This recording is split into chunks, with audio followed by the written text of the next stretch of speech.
But he was asked, what are you doing to help the environment? But his response was, I don't eat meat. Graeme, how did you find Carnivore? Well, through TED Talk actually, and it's quite interesting because the best thing TED Talk ever did was actually to ban Michaela Peterson's TED Talk. So what raises your interest more than a banned TED Talk? So that was it. I thought, I wonder what that's about. And I listened to her, and you know, as you probably know yourself, you know, she was going on about her arthritis and all these sort of things. And I thought to myself, well, it was this hand, left hand, particularly this thumb, was starting to get really sore. And I thought, oh no, this is, you know, start of arthritis, 67 years old. And I listened to her and I thought, oh, that's interesting. Wonderful. I'll give that a go. So I'd been doing keto for a couple of years, and I thought, right, okay, let's cut out the vegetables and see what happens. And literally within, I don't know, a few days, this hand got better. Pain disappeared from the thumb completely. All the joints in the left hand were great. I was going to be going to the chiropractor because I had a stiff neck, which I get, you know, at least once a year. I've got to go to the chiropractor.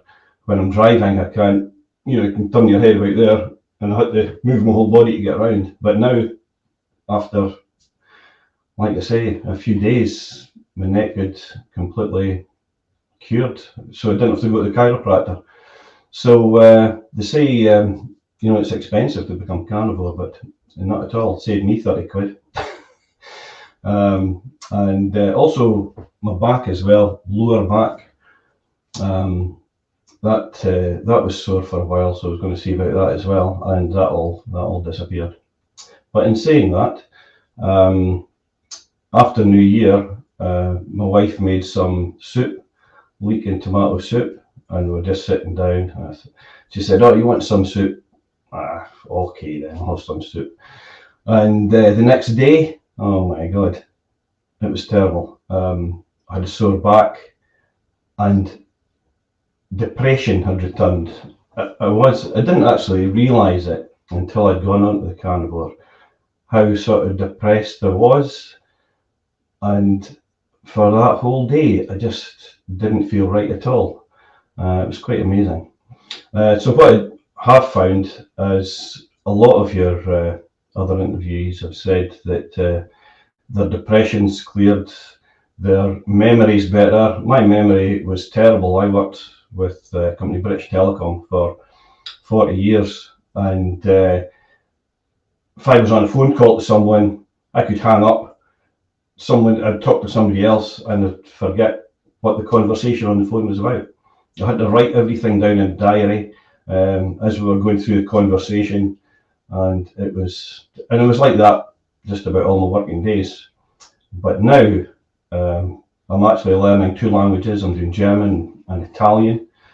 Languages I've never been good at languages, but now I'm really enjoying it. It's quite amazing. I also play piano, and my sight reading has improved beyond. I was always terrible at sight reading, but now it's just absolutely amazing. I would never go. I don't eat vegetables at all now, apart from that plate of soup, which was a bad move. But yeah, I just can't believe it. People talk about brain fog, and my daughters used to talk about brain fog. I've got brain fog, and I said, what's that? I've never had brain fog, but I did. It's just that I've had it all my life. I just didn't realise it, didn't know what it was, because I've just always been like that. But now it's just absolutely amazing. That's awesome. So I've got a lot of questions, but the first question is, why 2 languages? I'm struggling. Well, I'm struggling with one. I can't even do English. How is? well, what happened was my wife speaks a bit of German, and I've always tried to sort of join, you know, speak bits and pieces, but I've never had the memory or the could never understand language. I was into physics, did electronics, I was into mathematics, things like that. But languages, I just couldn't get my head around it at all. So my wife spoke a bit of German, and when we go on holiday, we were actually on holiday in Croatia. That's an interesting story as well. But so we're on holiday in Croatia, and the people on the boat, it was actually one of these boat cycle things. You go around the islands. Thoroughly recommend it. Absolutely brilliant. And the people on the boat, they were German. A lot of people were German because it was a German company we were going with, which we've been with a number of times. And we've cycled a lot in Germany as well. And like I say, my wife speaks a bit German. And so we started speaking German. And then about a month into doing the German, which I was enjoying, she said, "Oh, let's go to Italy. We'll go to Rome." Never been to Rome. So I thought, oh, I'll better learn some Italian. So only had about a month to learn a bit of Italian. So I started doing the Italian, and it was great. I really enjoyed it. And when we were out there, obviously wasn't fluent, but I was able to order things and thank people and things like that. Just in general. So it was great. So when I came back, I really enjoyed Italian, so I've kept that up. I haven't done so much German now, but I intend to go back to that eventually, because we will probably be going back to Germany. I've been there a few times. But yeah, I mean, it's been absolutely amazing. And when you're studying the languages, that's always a good excuse to go back for a holiday, right? Exactly. Well, I need to go and practice. So. Yeah. We're actually going to Thailand later on in the year. My nephew's getting married out there. He actually works in China, so we're going out to Thailand. So I'll probably have to learn some Thai. That one might be a bit more challenging. Yes, yeah, absolutely. Yeah. We've been there before. We were there a few years ago. But, yeah. No, it's good. Nice. So, on the carnivore side of things, when did you discover that TED Talk and actually get started? Well, I started on March the 17th, 2023, and after about a month or so into that. Interesting story. I had tennis elbow, and it was my right elbow. We played table tennis. We used to play table tennis, pickleball, badminton, and I got tennis elbow. And somebody suggested I put arnica on it. I don't know if you've ever heard of arnica, but it's you get tablets and you get paste as well. It's actually for bruising, but somebody suggested, try arnica on your elbow. So I put the arnica on my elbow, just a wee spot, just about there, and it didn't make any difference at all. But when I went to Croatia, the temperature, the sun just shone every day, and it was absolutely right. It was about 36 degrees. I didn't use any suntan lotion at all, and it was amazing. No sunburn at all. I got red on my chest one day, lay out in the sun deliberately to see what would happen. And although it got red, there was absolutely no pain at all. It was really strange. My wife was worried. She thought I'd start flaking like you usually do. When you get suntan, sunburn, no flaking at all. So even she was amazed. But the point where I put the arnica on my elbow, I don't know if it'll show up all that well on the screen. Nah, not really. But I've actually gone back to my natural white colour at the moment. But that part there, where I put the arnica, stayed white. It never tanned, which is really strange. And I'd only put it on the once, and that was about a month before we went to Croatia. So it's actually made from a vegetable, I believe, or not a vegetable, but a plant. So it just shows you the effect that plants have on your skin alone. It was very strange. Yeah. Yeah. Yeah. But when I retired, I started looking at a lot of well, the reason I started looking at diets and things was because my father and both his brothers had diabetes. Although they didn't take injections or anything like that, they were diagnosed with diabetes, so they had to watch what they ate. So I thought to myself, well, there's no way I'm having diabetes, so I'll find out about it. So since I retired, I I've been looking into this on YouTube and started off with what was it? Ivor Cummings, Jason Fung, then who was it now? Pollock, Dennis Pollock, beat diabetes.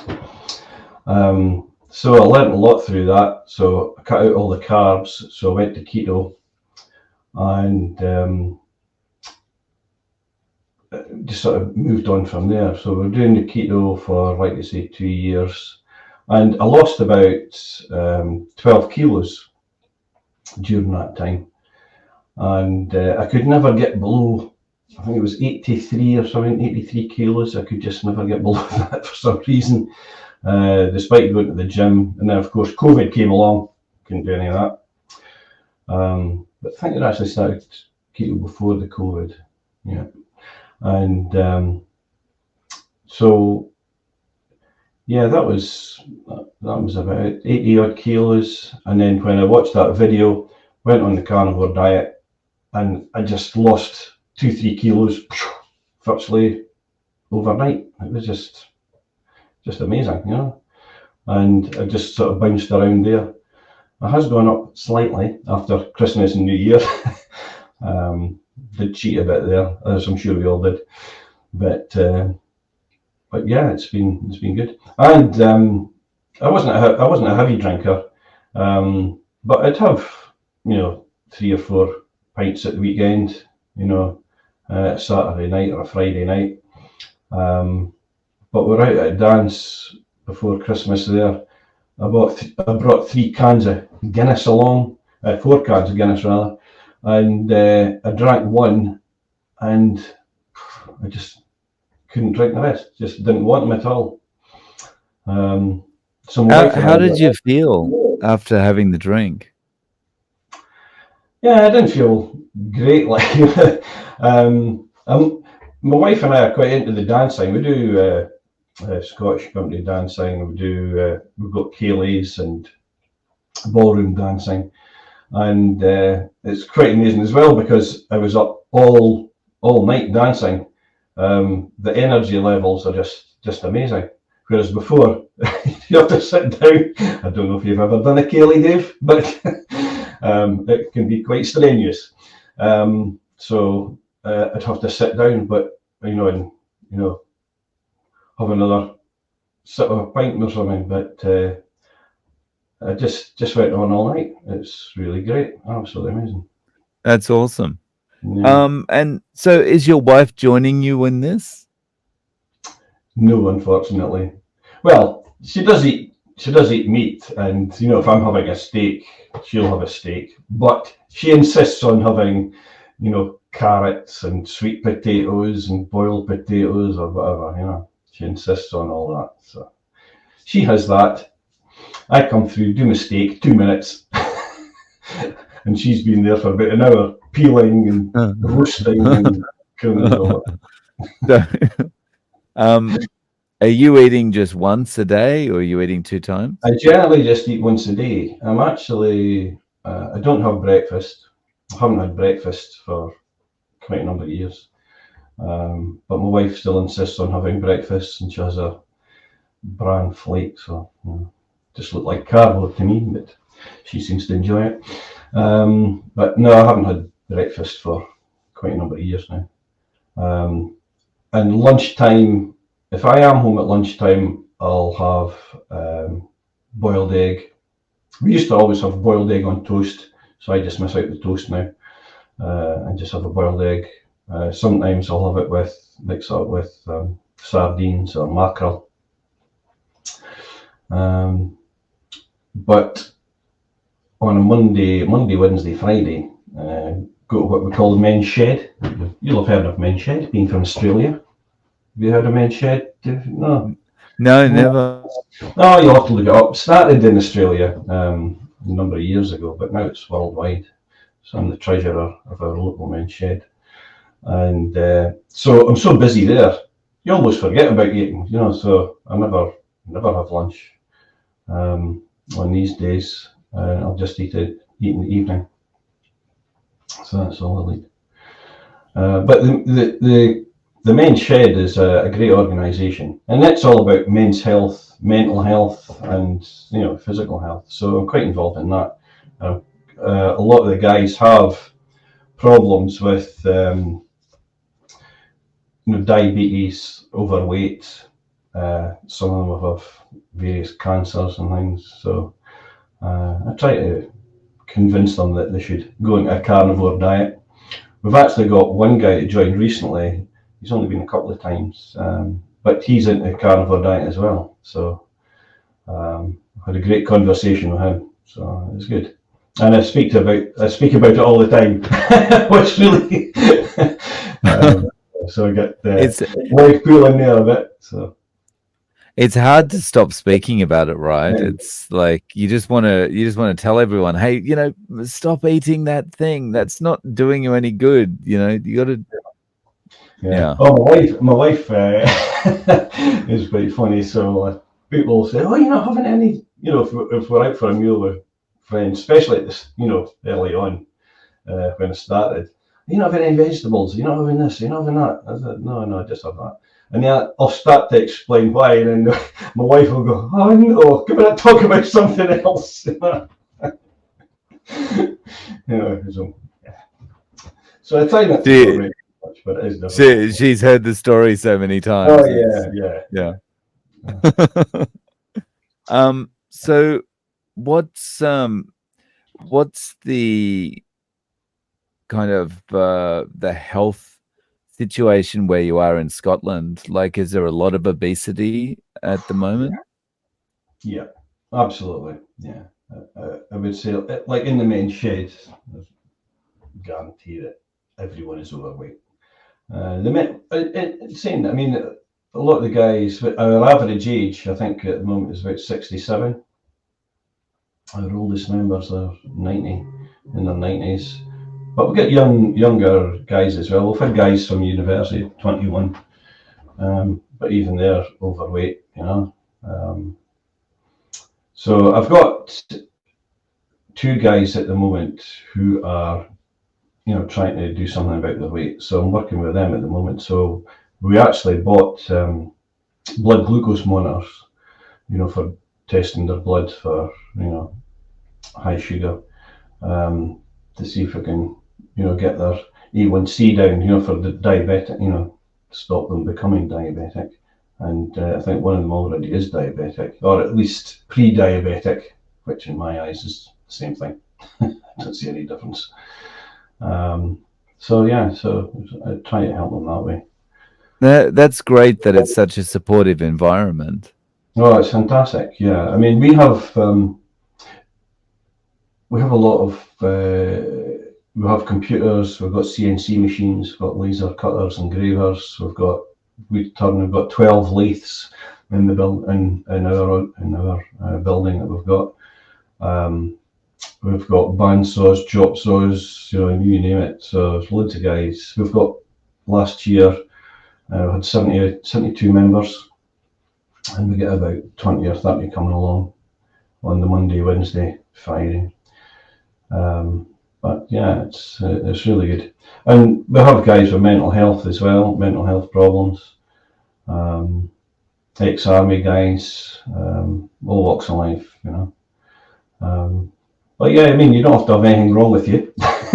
Anybody can join. And it's, how guys, the wives have passed away and they find themselves sitting at home watching TV all day and just suddenly decide, I have to do something. So I've got a few guys like that. And that's very good. Nice. But yeah, I mean, like I say, when I left BT, when I stopped working, I did a lot of research into various things. I've done research into not so much research, but studying sort of videos and YouTube videos, following loads of people.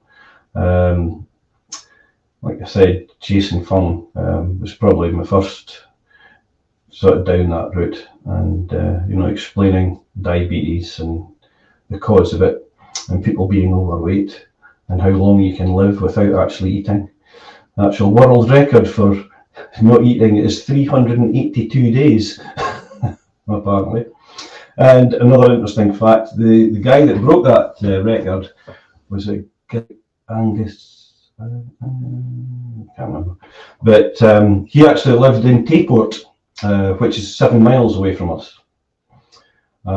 So just down the road, and it's at King's Cross Hospital, where I was born, and that was where the doctors sort of, watched him, obviously, and he didn't eat for 382 days. He was so wow. Yeah. Wow. Yeah, so he was starting very overweight. Yeah, he was 27. He was only 27 years old. Yeah, and in fact, one of the guys I used to work with knew the guy. Yeah, but he's in the Guinness Book of Records for the longest fasting. So I don't think that'll ever be beaten, because I don't think it would be ethically be frowned upon now. Yeah. 1 meal a year is kind of one meal. Yeah. How often did you eat in your life? Oh, just 27 times. So, how have people reacted to the weight loss that you've had? And yes, well, within, like I say, within quite a few days, it must have only been days, because or maybe a week or maybe a couple of weeks, because our friends that we meet regularly, every sort of weekend sort of thing, must have been maybe 2 weeks before we saw them for some reason, and we were going out for a meal, and everybody's saying, "My goodness, you've lost so much weight," and that was within, I must have only been about, I don't know, 10 days or something. And like I say, the weight just dropped off, and it was only at that time a few kilos, but it's amazing the difference it makes, because I lost my stomach. That was what went. That was what I couldn't get rid of when I was on the keto. Just could not get rid of my stomach at all, and the sort of love handles at the side here, and just went. It was really good. so you've had the weight loss, the depression's cleared, you're not forgetful anymore. You've got more energy for doing things like learning languages and stuff. The arthritis, the back pain, the neck pain's all gone. Yeah. What is, like, when you think in practical terms, how different is a day for you now compared to what it was like before?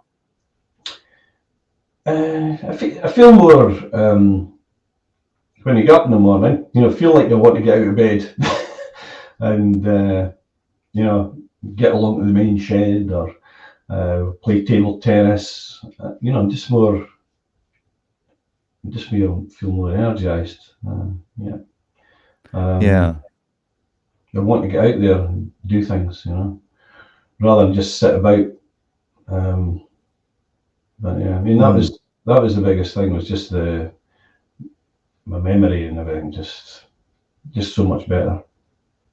Well, one thing to notice, it's the foods that I can't eat now. I think as well, since I've gone onto the carnivore, I realise now how foods have actually affected me when I do eat something. So if I eat a packet of crisps, or chips as they call them in America, the bag of chips, bag of crisps, the chest pain I get, it just sits there. It's absolutely horrible.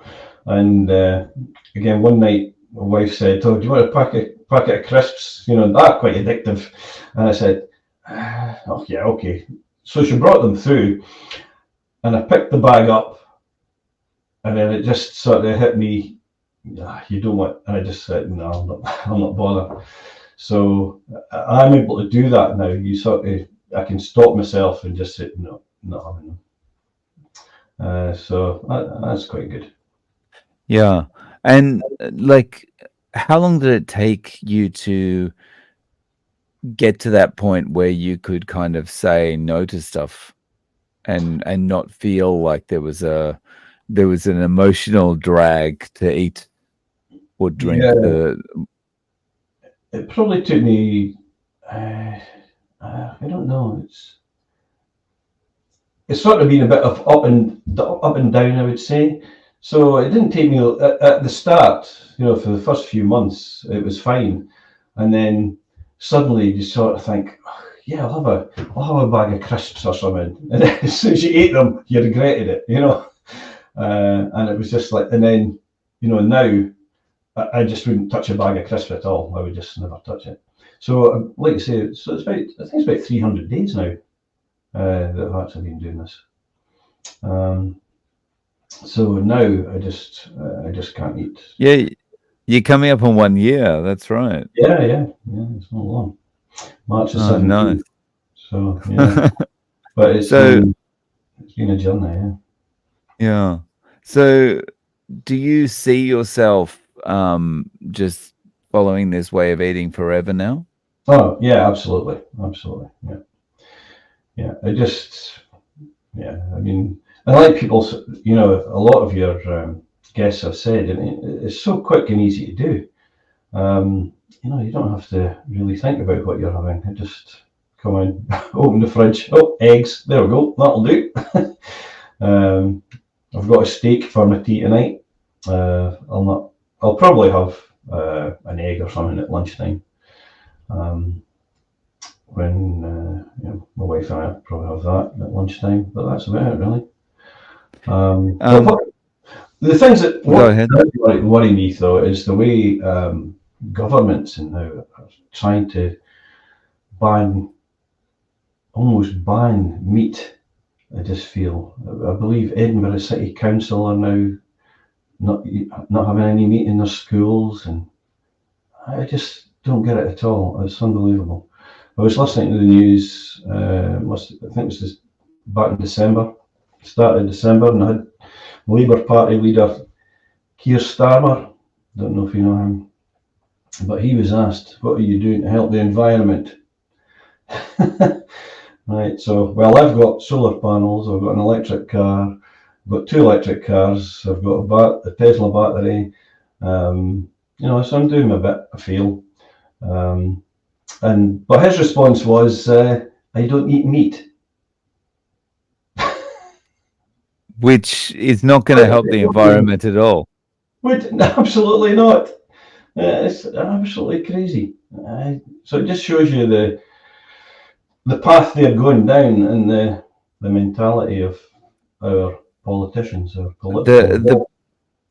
The problem seems to be when you hear something like that, really the politicians, whether they truthfully don't eat meat or not, I mean, all they're going for is the soundbite because they know that that's the thing that's going to be replayed all the time.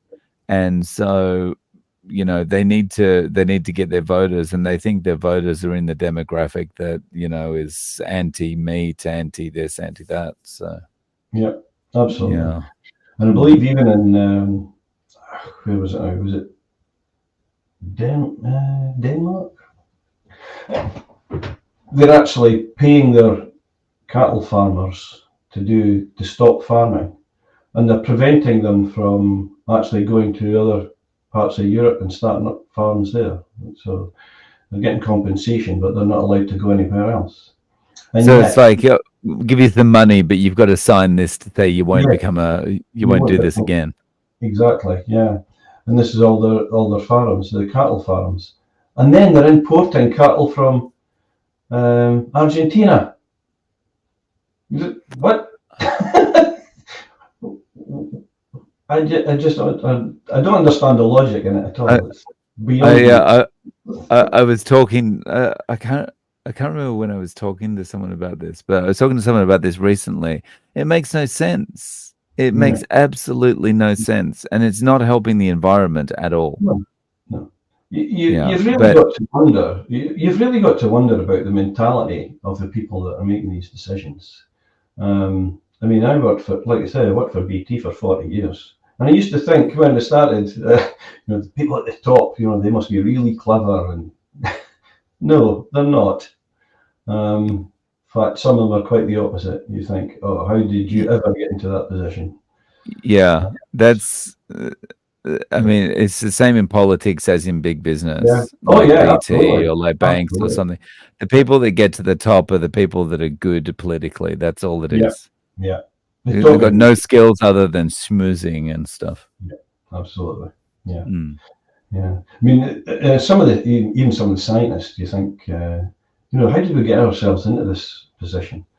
I think in 1954 or something in China, there was some problems with some disease or something we're talking about, and they blamed the sparrows. Don't know if you know this one. They blamed the sparrows. They slaughtered all the sparrows in China. Completely slaughtered every single one of them. And what happened then was, because they killed all these birds, the insect population thrived and destroyed all the crops. So there was, I can't remember, 20 odd million people died because of that. And then they actually had to import sparrows from Spain. It's just absolutely mad.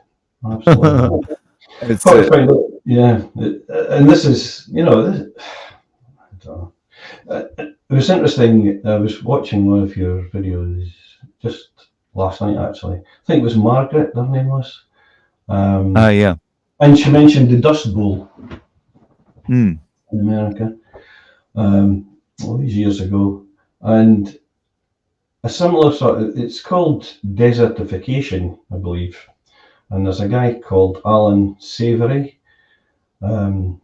He was in South Africa at the time, and he was a scientist, and he came up with this great thesis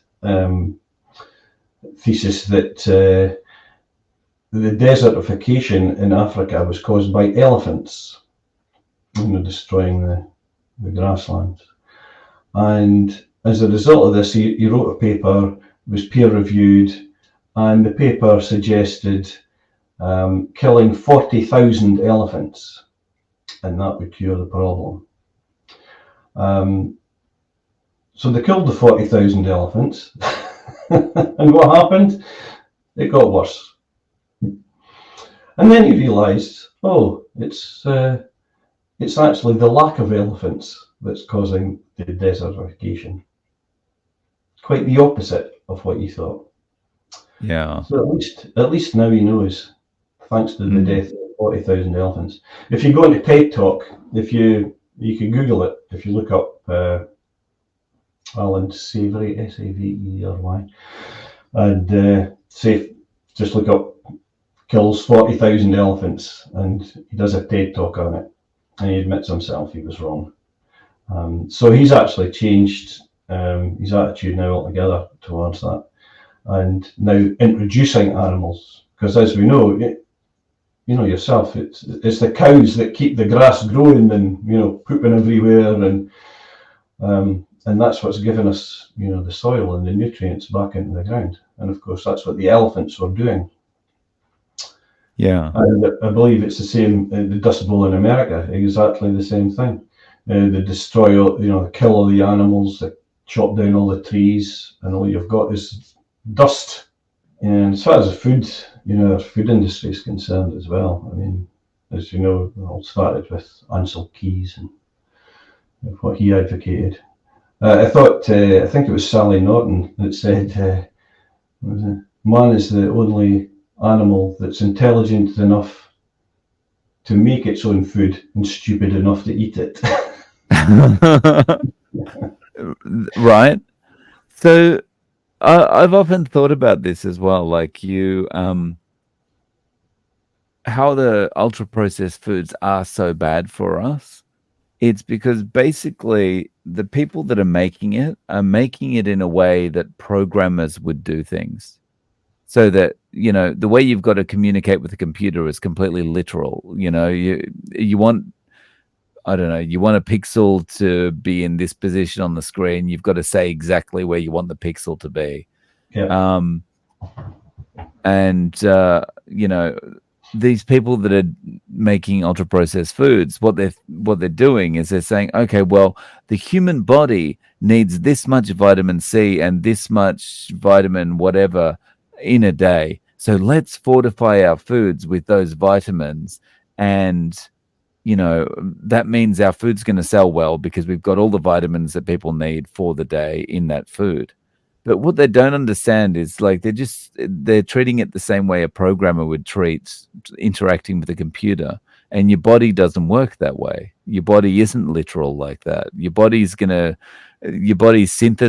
things differently and absorbs things differently. It doesn't just go, oh, okay, I've been delivered, you know, X milligrams of vitamin C. I know exactly what to do with it. It doesn't work that way. No, absolutely. Yeah. It's just, it's beyond belief the way they think. They seem to think that they know better than nature, and they know better than the human body what the human body needs. Yeah. I mean, I get my blood tested every year. I've got an underactive thyroid. Oh, that's another thing. Yeah. So I have an underactive thyroid. I've had it for when I was still working. I've been retired 11 years now, so must 20 years at least, I think.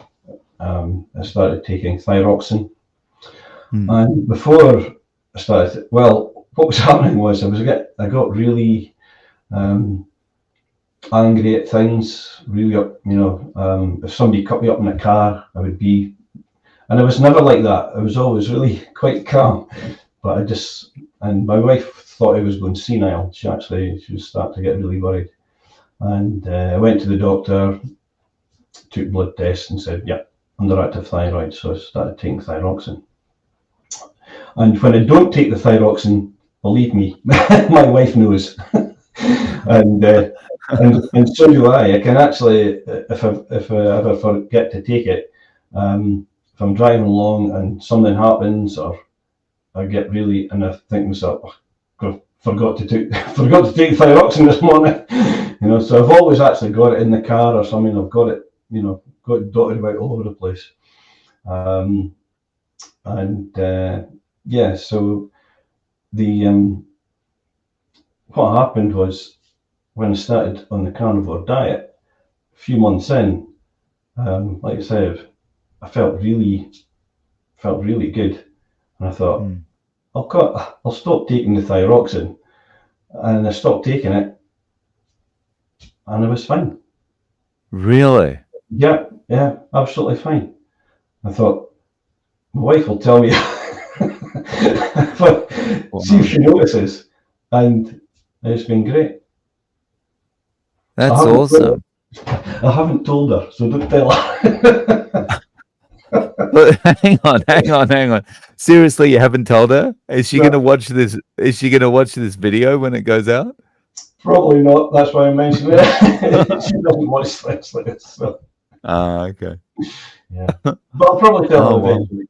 And so I get a blood test on my birthday every year, so that's in May. So I'll see how it looks in May. See what the doctor says. But nice. The last time I went, they said, "Oh, we'll put, how old are you now? Oh, 67. Oh, look at your blood bill. Oh, maybe we better put you on a statin." I don't think so. No, thank you. Yeah. Yeah, I mean, the scary thing about that is they're just too quick to jump on that. Absolutely. There's no more kind of asking questions and okay, well, let's try and find out if there's some lifestyle things we can do first. We'll just go straight to, we'll give you a statin, no problem. Yeah. It's crazy. So again, I listened to some of the doctors that talk about, you know, the statins and how it's basically, I feel again, you know, it's just another big scam by the pharmaceutical companies. Absolutely. And to think that at one point they actually wanted to put it in the water supply. In the UK, they talked about putting the water supply. You think it's scary. Yeah. And this is the really scary thing, because the side effects of statins are things like, well, they believe, you know, if you listen to some of them, it's things like Alzheimer's and you know, pain in the legs and God knows what, you know, you think, oh, God. And to think if they put that in the water, what would it be like? Right. You know, yeah. And they say, you know, oh, well, you know, the scientists say this and the scientists say that. My, I just say one word to them, thalidomide. Yeah, yeah, yeah. Yeah, that's a very good point. Yeah. So thalidomide was around just one of our friends was actually taking it, you know, when we were younger, when we were having kids, and it was not long after that. I think at one point she was really, you know, really worried about it. But it's just crazy. Yeah, it's scary. Yeah. So my attitude is my body knows how much LDL and etc. I need. No, I don't need a doctor to tell me that. And then the other thing they say, of course, when they get these results back, you say, "Oh, it's above the average or above the, you know." But then, what is the correct value now? You know, apparently all they do is say, "Right, we've tested 1,000 people, and this is the." But if all these people are ill, you know, what, what do you mean? You know, it doesn't. Again, it's these things that don't make any sense. We've taken an average score from all these half dead people. All these half dead people, exactly. Yeah. So let's make you half dead as well. You too can be like this. Yeah. So Graeme, is there anywhere people can reach out to you if they want to get in contact? I see your email there. You're happy for your email to be shared? I'm ahead of the game there. So if you look at Graeme.Moody@gmail.com. Yeah. Awesome. So well, thank you so much for coming on and sharing your story with us. I really appreciate it. Yeah, that's all right. No, I've really enjoyed it, Dave. Like I say, I watch at least one of your videos every day.